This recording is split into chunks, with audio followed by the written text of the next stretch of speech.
Mesdames et messieurs, bonjour.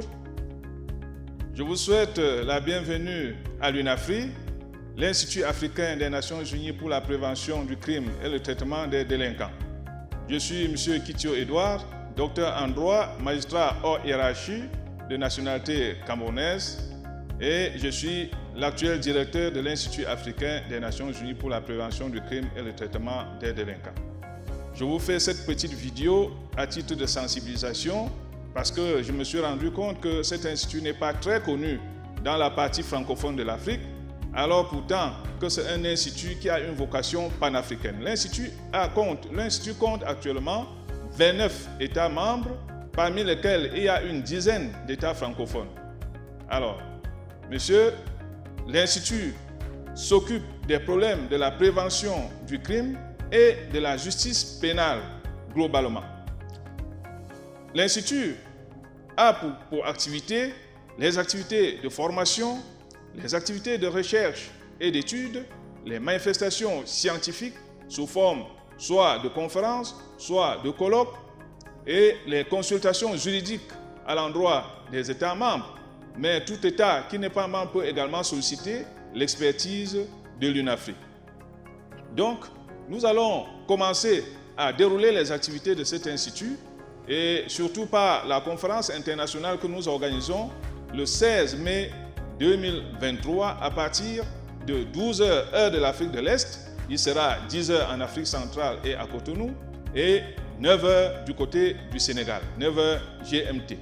Alors, mesdames et messieurs, inscrivez-vous massivement à cette conférence internationale qui a beaucoup d'experts. Vous verrez les meilleurs experts en matière de blanchiment de capitaux et de financement du terrorisme, puisque le thème de la conférence, c'est blanchiment de capitaux et financement du terrorisme en Afrique de l'Ouest et du Centre, état des lieux, enjeux et perspectives. Alors, j'ai commencé par l'Afrique de l'Ouest et l'Afrique centrale, je veux dire par la partie francophone de l'Afrique, parce que l'Institut mérite une sensibilisation de ce côté-là, mais le thème sera repris également pour les pays d'expression anglaise. Et c'est comme ça que nous allons commencer à diversifier les activités dans la partie francophone et dans la partie d'expression anglaise de l'Afrique pour que l'Institut puisse couvrir complètement les pays membres.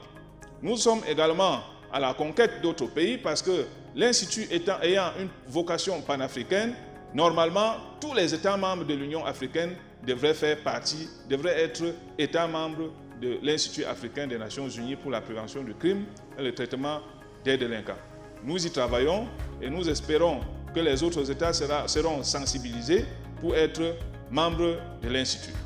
Alors, mesdames et messieurs, connectez-vous régulièrement au site de l'Institut pour suivre le déroulement de ces activités.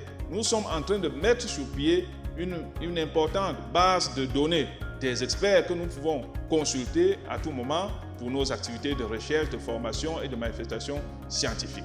Donc, vous ne perdez rien, n'est-ce pas, à suivre nos formations parce que nous mettrons à votre disposition les meilleurs experts, n'est-ce pas, en matière criminelle, notamment criminalité organisée, trafic de drogue et d'armes légères, terrorisme et autres. Nous avons les experts en ces matières-là et même les experts en matière sur les questions pénitentiaires pour adresser, n'est-ce pas, les problématiques liées à la peine, liées au substitut de la peine, ainsi de suite.